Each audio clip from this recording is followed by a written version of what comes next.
이 시간 우리 함께 살펴보실 말씀은 디모데전서 6장 우리 11절에서 21절까지의 말씀입니다. 디모데전서 6장 우리 11절에서 21절까지의 말씀을 나누어서 읽도록 하겠습니다. 디모데전서 6장 11절에서 21절입니다. 한 절씩 나누어서 읽겠습니다. 오직 너 하나님의 사람아, 이것들을 피하고 의와 경건과 믿음과 사랑과 인내와 온유를 따르며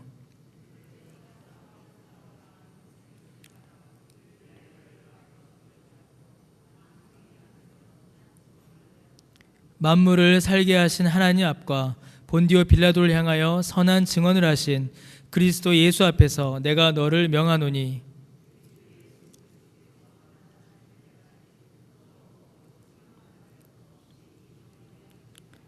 기약이 이르면 하나님이 그의 나타나심을 보이시리니 하나님은 복되시고 유일하신 주권자이시며 만왕의 왕이시며 만주의 주시오.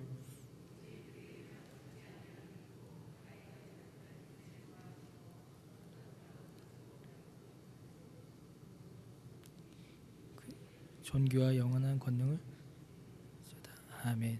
네가 이 세대에서 부한 자들을 명하여 마음을 높이지 말고 정함이 없는 재물에 소망을 두지 말고 오직 우리에게 모든 것을 후히 주사 누리게 하시는 하나님께 두며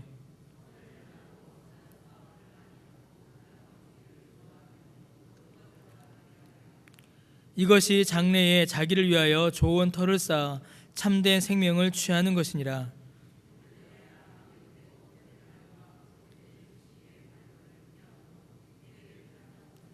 함께 읽겠습니다. 이것을 따르는 사람들이 있어 믿음에서 벗어났느니라. 은혜가 너희와 함께 있을지어다. 아멘. 디모데전서의 마지막 부분을 우리가 함께 살펴보았습니다. 디모데전서 전체를 이제 우리가 본 거죠. 디모데전서는 디모데라는 한 개인, 한 사역자를 향한 교훈인 동시에 교회를 향한 교훈이기도 합니다. 사실 이 개인을 향한 교훈과 교회를 향한 교훈, 이 두 개는 별개에 나누어져 있는 주제라기보다는 사실은 이제 하나의 주제이죠. 왜냐하면 교회와 성도는 따로 분리할 수가 없기 때문입니다. 디모데는 한 명의 목사요 목회자이기 이전에 한 명의 성도입니다. 그래서 목회자인 디모데에게 주어진 교훈들은 사실은 신자 모두에게 주어진 것이고 신자 일반에게 공통적으로 주어진 교훈이죠. 그리고 그 신자들이 모인 곳이 바로 교회입니다. 신자 한 사람 한 사람이 교회이고 그 사람들이 모인 것이 교회이기에 한 개인을 향한 권면도, 교회를 향한 권면도 사실은 모두 하나의 지향점을 가진다라고 볼 수 있습니다. 오늘 이제 디모데전서를 마무리하는 내용도 마찬가지죠. 디모데 개인을 향한 교훈인 동시에 교회 전체를 향한 교훈이 되는 것입니다.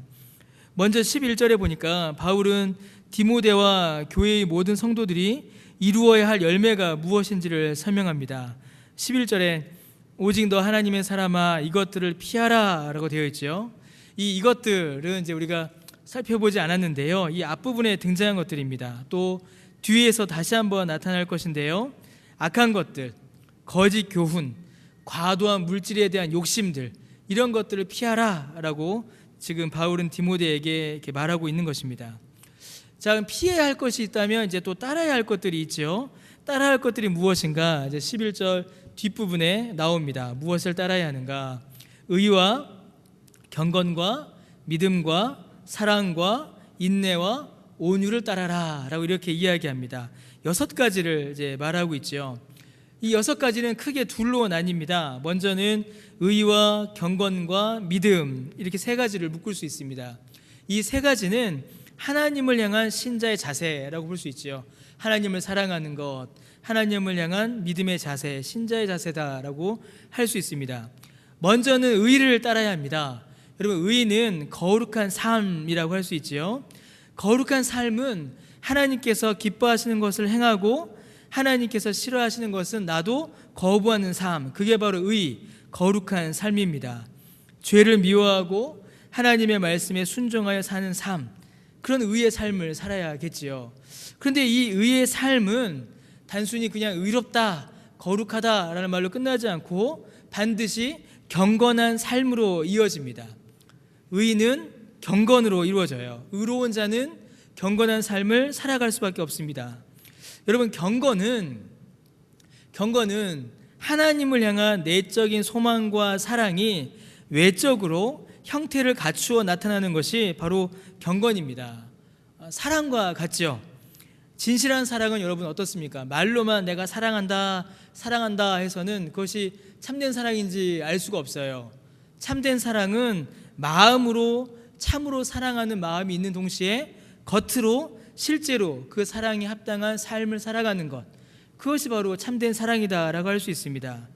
경건이 이와 같습니다.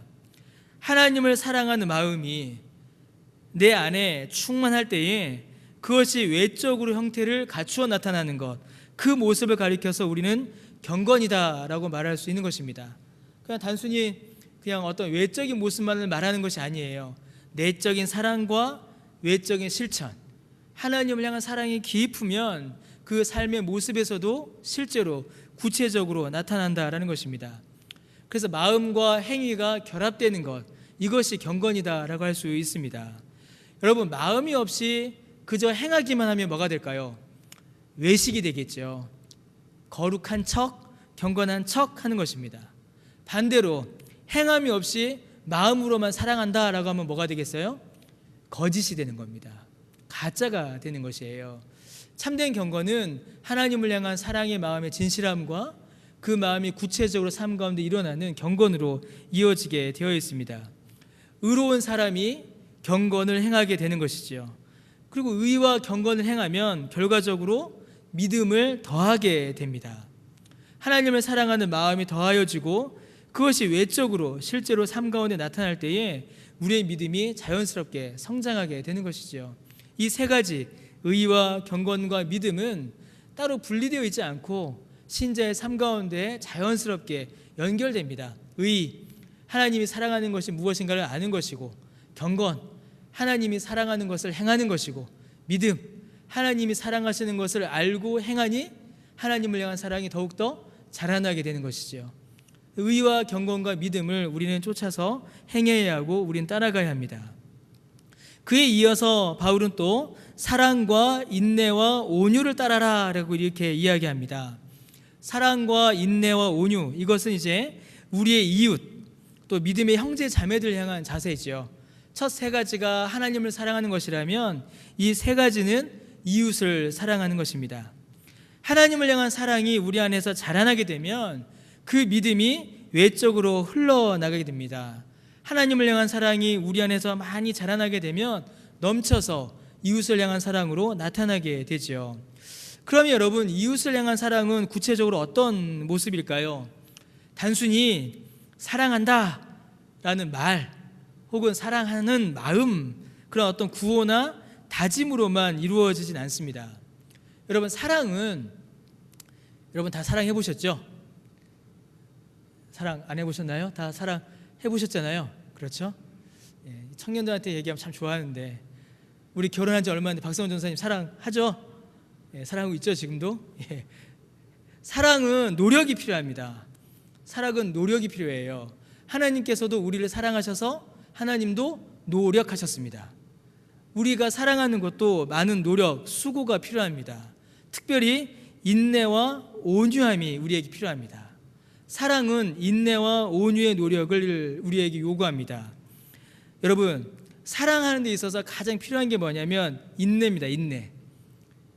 미운 짓 해도 봐주고, 미워하는 사람을 한 대 때려주고 싶어도 어떻게 해야 돼요? 한번 참아주는 거죠. 좀 쫓아내고 싶고 밀어내고 싶고 함께하기 싫어도 어떻게 하는 겁니까? 한번 참아주는 겁니다. 그 인내가 우리에게 정말로 필요합니다. 또 하나, 온유가 필요합니다. 이 온유함은 사실은 이제 우리말 성경에는 온유라고 이렇게 번역이 되어 있는데, 이 온유라는 단어는 이제 뜻이 두 가지입니다. 온유라고도 번역될 수가 있고 겸손이라고도 이렇게 번역될 수가 있습니다. 그러니까 사랑하는 데는 겸손도 필요해요. 어떤 걸까요? 마음에 들지 않는 사람에게도 우리는 겸손하게 대해야 합니다. 그 앞에서 겸손히 고개를 숙여야 하고, 그를 받아들여야 하고, 그에게 인사해야 되고, 그를 높여주는 일이 우리에게 필요하죠. 참아주는 인내와 미운 사람이라도 참아주는 인내와 미운 사람이라도 그를 높여주는 겸손, 이 온유, 이 두 가지가 있을 때에 비로소 우리는 참된 사랑을 행할 수가 있는 것입니다. 이것을 우리 가운데 열매 맺어라, 쫓아라, 따라가라 라고 말하고 있는 거죠. 여러분, 오늘 우리가 별 무리 없이 신앙생활하고 있다라는 것은요, 어쩌면 많은 사람들이 나를 참아주고 있기 때문인지도 모릅니다. 혹은 많은 사람들이 나에게 온유를 행하고 있기 때문일 수도 있습니다. 우리는 보통 이 말씀 드리면 내가 이제 인내해야지, 내가 이제 온유하게 행하지 라고 생각하기 쉬운데, 사실 우리가 이미 그 인내와 온유의 사랑을 받고 있는 그런 사람일 수 있다라는 것이죠. 아마 실제로 그럴 겁니다. 여러분들이 저를 참아주시고 여러분들이 저에게 온유하게 해주시니까 제가 사역을 할 수 있는 것이죠. 우리 교회 모든 성도들 관계의 관계가, 우리의 모든 관계가 사실은 이 인내와 온유의 사랑으로 이어지고 있는 것입니다. 어떠십니까? 우리 안에 이런 온유와 인내의 사랑이 이루어지고 있는가요? 우리는 먼저 우리가 그 온유와 인내를 받고 있다라는 것을 먼저 알아야 되고요, 또 그것을 우리가 행하기를 또한 애쓰고 기도해야 합니다. 이어서 12절에 가니까 또 중요한 두 가지의 권면을 더하여서 지금 바울이 주고 있는 것을 볼 수 있습니다. 하나는 믿음의 선한 싸움을 싸워라 라고 이렇게 권면하고 있고, 다른 하나는 영생을 취하라 라고 이렇게 두 가지의 명령을 주고 있습니다. 사실 이 명령 역시 큰 틀에서 보면 11절의 교훈과 일맥상통한다라고 볼 수 있습니다. 그리고 12절 이후의 말씀들은 이 두 가지 명령, 믿음의 선한 싸움과 영생을 취하는 것이 구체적으로 어떻게 우리 가운데 적용되는지를 잘 설명해 줍니다. 여러분, 먼저 우리는 믿음의 선한 싸움을 싸워야 합니다. 여러분, 믿음은 싸움입니다. 신앙생활은 싸움이에요. 여러분도 지금 싸우고 오셨잖아요. 뭐랑 싸우셨죠? 이 추운 날씨와 싸우셨잖아요. 이게 보통 날씨입니까? 이걸 뚫고 전진하여 어떤 원수보다 강력한 이 추위를 뚫고 여러분 오신 겁니다. 여러분, 믿음은 싸움입니다. 치고 받고 터지고 다치고, 때로는 쓰러지고 좌절하고 넘어지고, 어떨 때는 포기하고 싶은 생각이 들 정도로 치열한 싸움입니다. 피 흘리기까지 싸워야 하는 싸움이 바로 이 믿음입니다. 여러분, 믿음은 그냥 가만히 있어서는 지킬 수가 없습니다. 그냥 가만히 아무것도 안 한 채로 그냥 가만히 있어서는 우리의 믿음을 지키는 것은 불가능합니다. 또 누군가 대신해 줄 수 없는 것도 나의 믿음의 싸움입니다. 저 사람의 믿음은 저 사람의 믿음이에요. 저 사람과 친하다고 하여서, 그 사람과 친하다고 하여서, 우리 아빠 엄마가 잘 믿는다고 하여서 내가 덩달아서 잘 믿는 일이 이루어지지 않습니다. 반대로 내가 잘 믿는다고 해서 나의 자녀들이 잘 믿는 일도 결코 일어나지 않습니다. 믿음은 우리가 하나님 안에서 싸워야 할 싸움입니다. 믿음은 싸움이에요. 자, 그러면 이제 누구랑 싸워야 하는가? 우리 혼자서 싸울 수는 없잖아요. 믿음의 싸움의 대상, 싸움의 대적이 늘 있습니다. 사단이죠. 사단은 신자의 바른 믿음을 무너뜨리기 위해서 수단과 방법을 가리지 않고 공격합니다. 때로는 부드럽고 온화한 모습으로 우리를 공격하고, 때로는 너무나도 달콤한 모습으로 우리를 유혹합니다. 때로는 무섭고 가혹한 모습으로 우리를 공격하기도 하지요. 모든 것들을 동원하여 모든 상황에서 사단은 우리의 믿음을 넘어뜨리려고 공격합니다. 특별히 바울이 오늘 본문에서 이렇게 딱 지목하고 있는 사단의 공격이 있는데, 그것이 무엇이냐면 거짓 교사들과 거짓 교훈들입니다. 이 20절과 21절에서 그들에 대해서 다시 한번 설명해 주고 있습니다. 망령되고 헛된 말과 거짓된 지식의 반론들이라고 바울은 이 거짓 교사들을 설명합니다. 여러분, 이 거짓 교사들, 거짓 교훈들은요, 매우 교묘합니다. 이들의 특징은 성경을 왜곡하는 것입니다. 근데 어떻게 왜곡하냐면, 성경은 하나님의 말씀이다 라고 말하면서 실제로 그 말씀을 풀어 가르칠 때는 자신의 철학이나 자신의 사상을 투영하여서, 혹은 하나님의 말씀이 말씀하시는 것을 자신의 뜻과 의도에 맞지 않으면 바꾸어 버리는 그런 일들을 참 많이 행합니다. 특히 이제 19세기 이후에 서구 사회를 비롯한 많은 세상의 철학들이 기독교 신학으로 침투해 오기 시작하면서 성경을 이제 해체하기 시작했죠. 그래서 가장 먼저 일어난 것이 성경 안에 있는 기적들을 제거하는 것이었습니다. 야, 이성적으로 합리적으로 이건 말이 되지 않는다. 아니, 어떻게 홍해가 갈라질 수 있느냐? 이건 말이 안 된다. 성경에 있는 기록은 조작이다. 그래서 이거를 지워버리는 일들이 벌어지기 시작했죠. 혹은 그것들을 우리가 이해할 수 있는 영역의 수준으로 이렇게 낮춰버리는 일도 벌어졌습니다. 그래서 실제로 모세가 이스라엘 백성들 60만 명을 데리고 홍해를 건넌 것이 아니라 나일강 갈대밭을 건넌 것이다. 이런 식으로 성경을 왜곡해버리죠. 예수님께서 오병이어를 통해서 사람들 12강조를 남기신 것이 아니라 5 더하기 2는 7, 예수님의 가르침의 완벽함이고 이것은 영적인 풍요다 라고 이렇게 성경을 왜곡하고 곡해해버립니다. 가장 최근에는 이제 여성신학자들이 페미니즘을 성경 안으로 막 집어넣는 일들이 벌어졌죠. 그래서 하나님 아버지, 이건 남성 우월주의다. 하나님 어머니라고 해야 된다. 이런 사람들이 등장하기 시작했고, 실제로 미국에서는 성경 안에서 father, 아버지라는 표현을 제거해버리죠. 그래서 God parent, 하나님 어버이, 혹은 God mother 이런 표현을 사용하면서 성경을 곡해하는 일들이 자꾸 벌어지고 있습니다. 성경이 하나님의 말씀이다. 성경을 봐야 된다. 성경을 믿는다 라고 말하면서 실제로 그 말씀을 풀어 해석하고 가르치는 데 있어서는 자기의 지식과 자기의 철학과 세상의 논리를 가져오는 일들이 너무나도 많이 일어나고 있다는 것입니다. 오늘날 그런 일들, 그런 거짓 교훈들이 얼마나 많은지 모릅니다. 방금 말씀드린 것 외에도 너무나도 많지요. 슬쩍 예수님을 믿는 믿음 외에 행위를 구원의 조건으로 내세우는 새로운 형태의 율법주의자들, 새로운 형태의 율법주의가 요즘에 굉장히 많이 일어나고 있습니다. 오직 예수님만 믿으면 구원받는다. 그래, 인정해. 그러나 그 구원을 완성하려면 행위가 따라와야 돼. 그러면서 행위 구원을 은근슬쩍 그 구원에 보태는 그런 새로운 형태의 율법주의자들이 오늘날 교회를 많이 어지럽히고 있습니다. 참된 믿음은 신비한 기적을 경험해야만 참된 믿음이라 할 수 있어. 이 정도 특별한 경험은 있어야 구원받은 거야 라고 강조하는 은사주의자들이 교회를 어지럽히죠. 하나님께서 주시는 복은 오직 물질이야, 건강이야 라고 주장하는 그런 기복주의 신앙이 또 교회를 어지럽힙니다. 죄에 대해서는 더 이상 설교하지 않고 오직 복과 행복만을 말하는 거짓 교훈들이 교회를 많이 어지럽히고 있습니다. 이러한 때에 우리는 바른 교훈을 지키기 위해서 믿음의 선한 싸움을 싸우기 위해서 우리 개개인이 노력해야 되고 또 우리 교회가 진리를 반드시 붙잡아야만 합니다.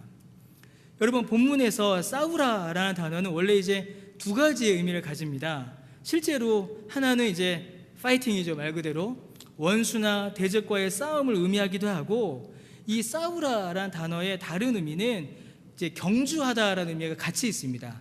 그러니까 경쟁, 경주 혹은 무언가를 획득하기 위한 어떤 경주를 의미할 때 이 싸우다라는 단어를 함께 사용합니다. 그러니까 달리기죠. 육상 경기에서 상을 얻기 위해 달려가는 경주자의 모습을 가리키는 단어이기도 합니다. 그래서 여러분, 믿음의 선한 싸움은 반드시 분명히 상을 얻습니다. 하나님께서 상을 주세요. 근데 그 상이 무엇이냐면 영생입니다. 그래서 바울은 믿음의 선한 싸움을 싸워 영생을 취하라 라고 말하고 있는 것입니다. 그런데 이 영생을 취하다라는 단어는요, 단순히 우리가 이제 육체를 벗고 죽어서 천국에 가서 누리게 될 그 미래의 영생, 그것만을 말하지 않습니다. 여기서 영생을 취하라 라고 말하는 말은 그 영생의 가치, 영생의 의미, 영생의 교훈을 지금 여기에서 누려라 라는 의미입니다. 그러니까 영생의 의미와 영생의 가치가 지금 이 땅 가운데서 현재 실제적으로 이루어진다라는 것이죠. 그게 뭐냐면 17절에서 19절의 기록입니다. 17절에서 19절은 이 영생을 취한다, 이 땅에서 살아가면서 영생의 가치와 영생의 의미를 누린다라는 것을 우리에게 보여주고 있습니다.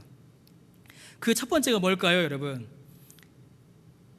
재물에 소망을 두지 말라라는 겁니다. 재물에 소망을 두지 말라. 영원한 것을 취하는 사람, 영생의 가치를 이 땅에서 취하는 사람은 여러분, 순간적인 것, 그냥 지나가 버리는 것에 인생의 무게를 두지를 않습니다. 재물은 그냥 재물, 그냥 도구로 보게 되는 것이죠. 여러분, 재물은 그냥 도구일 뿐입니다. 거기에 매이거나 거기에 묶이는 삶이 아니라 그 물질을 더욱더 가치 있게 사용하게 되는 것이죠. 여러분, 17절과 19절에서 그런 내용이 좀 더 자세히 나옵니다. 17절을 보게 되니까 재물은 사람을 높이는 것이 아니다 라고 이렇게 설명합니다. 우리는 이제 쉽게 그렇게 생각할 때가 있죠. 재물이 많으면 사람이 높은 사람이 되고 재물이 낮으면 낮은 사람이 된다라고 이렇게 생각할 때가 많이 있습니다. 재물로 인해서 사람을 높이거나 사람을 낮아지는 일은 일어나서는 안 되고 일어날 수도 없습니다. 왜냐하면 하나님께서는 재물을 통하여서 사람을 높이시고 사람을 낮추시는 것이 아니기 때문에 그렇습니다. 사람이 높아지고 낮아지는 것은 재물 때문이 아니라는 것이죠. 그래서 우리는 재물에 소망을 둘 것이 아니라 우리의 생명의 근원이신, 믿는 자에게 영생을 주시고 영원한 생명으로 영광을 누리게 하시는, 참으로 마지막 때에 예수 그리스도와 함께 참된 높임, 가장 높은 곳으로 우리를 높이시는 그 하나님의 은혜를 우리는 더욱더 소망하고 붙들 수밖에 없는 것입니다. 18절은 그렇다면 그 재물을 어떻게 사용해야 하는가에 대해서 이야기합니다.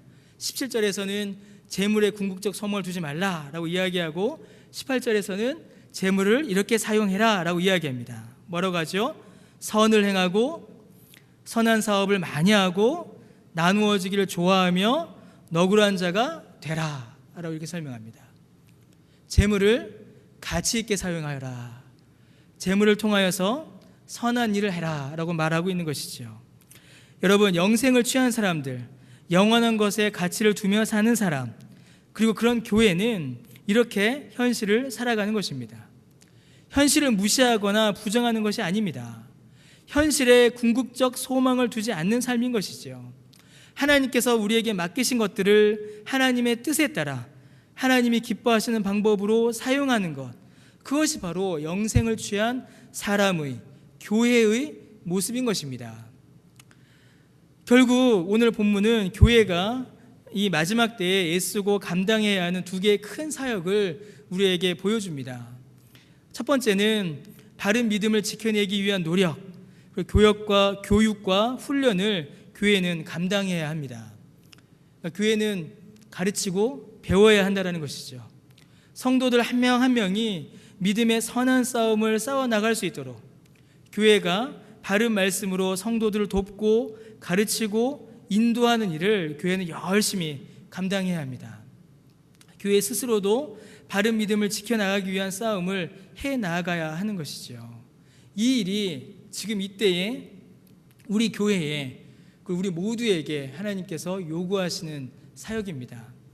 믿음을 넘어뜨리고 믿음을 유혹하는 그 수많은 공격들로부터 우리 성도들을 지킬 수 있는 방패는 말씀밖에 없는 것이죠. 신천지라고 있죠. 여러분 아시죠? 신천지 이단이 아주 교회를 많이 어지럽힙니다. 많이 어지럽히고 교회를 많이 혼란스럽게 했어요. 그런데 이제 교회들마다 뭐 신천지의 출입을 언급합니다. 뭐 이런 것도 붙이기도 하고 그런 일들이 있었습니다.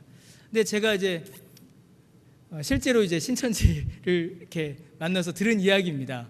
신천지가 딱 왔을 때에 들어가지 않는 교회가 있답니다. 들어가지 않는 교회가 있대요. 그게 뭐냐면 교회에 딱 들어갔는데 교회 입구나 교회 로비에 성경 공부 표가 이렇게 붙어 있는 교회들이 있어요. 그러니까 커리큘럼이죠. 우리 교회는 이러이러한 성경 공부를 합니다 라는 이게 막 시간표가 붙어 있는 교회들이 있습니다. 그 신천지들이 딱 만청 와서 그걸 먼저 본대요. 왜 그러겠습니까? 신천지가 가장 좋아하는 교회는요, 말씀을 안 가르치는 교회입니다. 왜냐하면 그들이 말씀을 가지고 성도들을 미혹하기 때문이죠. 이단만이 아닙니다. 세상의 그 수많은 철학들, 세속적인 문화, 여러분 TV만 한번 보세요. TV 드라마. 여러분 도깨비 보셨나요? 안 보셨나요? 이쪽은 봤죠? 이쪽도 안 봤나요? 참, 여러분 맨날 성경만 보지 마시고요. TV도 좀 보시고 맨날 기도만 하지 마시고 드라마도 좀 보시고 그러셔야 제가 설교를 좀 할 때 말을 좀 하죠.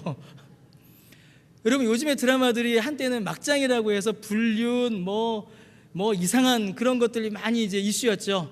그렇게 한 15년 20년 이제 TV 드라마를 휩쓸었잖아요. 지금은 이제 영혼의 세계로 넘어갔습니다. 그래서 신과 함께 저승세계죠. 영화 보신 분 계세요? 영화도 좀 보세요. 신과 함께 우리나라 조상신들 저승사자 영혼의 세계들, 도깨비 얼마나 멋있어요. 그 도깨비가 그랬죠? 안 봤어요? 도깨비 이제는 또 화유기라고 해서 또 막 이승기가 막 또 나와서 저승사자가 나오고 그런 영혼의 세계를 막 다룹니다. 요즘 아이들, 요즘 젊은 세대들은요 귀신에 대해서 우리하고는 다른 이미지를 가지고 있어요. 우리들 또 여러분들은 귀신 이러면 얼마나 무섭습니까? 머리 이렇게 여곡성 이름 아시죠? 머리 길고 막 흰 소복 입고 피 흘리고 얼마나 무서워요. 도망가야 되고 숨어야 되고 그렇게 받아들였잖아요. 쫓아내야 되고. 근데 요즘은 그렇게 생각 안 합니다. 멋있고 매력 있고 친근하고 돈 많고 힘세고 그렇게 귀신의 이미지가 바뀌어가고 있어요. 그냥 우리가 재밌다고 볼 게 아닙니다. 사실은 저도 봤어요. 재밌다고. 그러나 그 이면에 깔려있는 문화의 배경들을 우리는 봐야 됩니다. 요즘 아이들은 도깨비 전혀 안 무서워합니다. 도깨비 이러면 이제 공유를 생각하죠. 멋있다 이렇게 생각해 버린단 말이에요. 그러면 그러한 문화의 흐름들, 그런 세상 종교의 흐름들 우리가 가만히 그냥 있어서는 그것을 맞설 수가 없습니다. 이야기할 수가 없어요. 성경이 무엇을 가르치는가, 성경이 우리의 삶에 대해서 무엇을 이야기하는가를 우리가 먼저 알아야 합니다. 그게 사실 저의 설교의 목적이기도 합니다. 저의 설교의 목적은 설교는 말씀과 성도의 삶을 잇는 다리를 놓는 것이다 라고 저는 이제 그렇게 배웠습니다. 말씀과 성도의 삶이 따로 분리돼서 떨어져서 유리되어 있는 것이 아니라 성도가 설교라는 다리를 건너서 말씀 안으로 들어오고 말씀이 설교라는 다리를 건너서 성도의 삶으로 들어가는 이게 설교다라고 저는 이렇게 배웠습니다. 여러분들도 그렇게 설교를 사용하시길 좀 부탁드립니다. 설교 듣고 그냥 잊어버리지 마시고요. 까먹지 마시고 그 설교가 우리의 삶 가운데 어떻게 적용되어야 하는가, 실제로 어떻게 나아가야 하는가를 같이 좀 고민하는. 그래서 설교는요, 저는 떠들죠. 여러분들은 견디시는 시간이 아니라 저는 말하고 여러분들은 더 치열하게 설교 들으신 말씀을 삶 가운데 계속 적용하시는 아주 역동적인 일입니다. 설교는요. 그런 일들이 좀 이렇게 풍성히 저희 여러분 사이에게 넘쳐나시기를 좀 바랍니다. 그리고 2월, 이제 3월 되면서 이제 교회 안에서 성경 공부를 이제 하나씩 2개씩 하려고 합니다. 참여해달라는 부탁이죠. 그래서 말씀을 배우시는 일에 열심히 내시기를 부탁드립니다. 또 하나, 하나님께서 교회에 맡기신 것들, 하나님께서 교회에게 부탁하신 선한 사업을 우리는 이루어 가야만 합니다. 하나님께서는 교회에 실제로 물질을 맡기십니다. 하나님께서는 교회에 많은 물질을 맡기세요. 하나님께서 교회에 물질을 주시는 것이 아니라 하나님께서는 물질을 맡기십니다. 이 맡기신다라는 표현이 맞아요.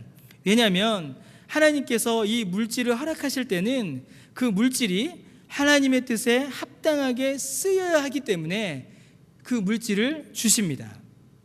이것이 실제로 이 일을 위해 실제로 하나님께서 교회에 물질을 주시는 겁니다. 여러분, 교회가 감당해야 할 선한 사업이 무엇이 있을까요? 교회가 감당해야 될 선한 사업, 교회가 힘써서 해야 될 선한 사업, 첫 번째는 복음사역입니다. 구제가 아닙니다. 복음사역입니다. 하나님께서 교회에 물질을 맡기신 이유는 복음사역입니다. 교회에게 그거 하라고 하셨습니다. 교회에게 맡겨진 사역이에요. 복음을 전하고 선교사들을 돕고 주의 교회가, 주의 성도들이 말씀을 배울 수 있도록 교제를 준비하는, 훈련하는 그 일에 물질을 사용해야 합니다. 또 그와 마찬가지로 그와 같이 또 돕는 일들 또한 우리 가운데 있어야 하겠죠. 어렵고 힘들고 고통하는 자들을 향하여서 그들의 삶을 돌아보고 그들의 형편을 돕는 일들이 또한 우리 안에 일어나야 합니다. 여러분, 결국 성도와 교회를 향한 이 바울의 권면은 마음과 목숨과 뜻을 다하여 하나님을 사랑하는 것과 이웃을 사랑하는 것으로 요약됩니다. 성도들 개개인이 힘써야 할 것도 교회가 힘써야 할 것도 사실은 이 두 가지로 모두 모아지고 요약됩니다. 가장 근본적이고 본질적인 사역이고 이를 통해서 교회의 정체성이 드러나게 되는 것입니다. 우리 성도들 한 분 한 분이 또 우리 교회가 하나님께서 맡기신 이 귀한 사역을 잘 감당해 나갈 수 있도록 또 그런 교회가 되도록 힘쓰고 애쓰는 올 한 해 또 우리 모두가 되시기를 바랍니다. 그리하여 말씀이 견고해져서 우리 성도들 모두 다 견고한 믿음으로 이겨내시고 또 우리 교회를 통하여서 하나님의 그 선한 사역들이 더욱더 왕성하게 일어나는 그런 올 한 해 또 저와 여러분 우리 교회 되기를 진심으로 바라고 또 함께 기도해 주시기를 부탁드립니다. 기도하겠습니다. 하나님, 은혜를 감사드립니다. 주님께서 디모데에게 말씀을 통하여서 주신 교회의 모든 사역들을 우리가 함께 살펴보았습니다. 하나님, 이 마지막 혼란한 때에 우리가 주의 말씀을 더욱더 견고히 하며 진리를 붙잡고 나아가는 교회 되도록 주여 은혜 베풀어 주옵소서. 그와 더불어 주께서 우리에게 맡기신 이 물질들을 잘 선용하여 주의 복음 사역에 합당히 사용하게 하시고 또 이를 통하여서 어렵고 고통당하는 자들을 돌아보는 그런 구제의 일 또한 잘 감당하는 우리 교회 되도록 은혜 베풀어 주옵소서. 감사드리며 예수님의 이름으로 기도드립니다. 아멘.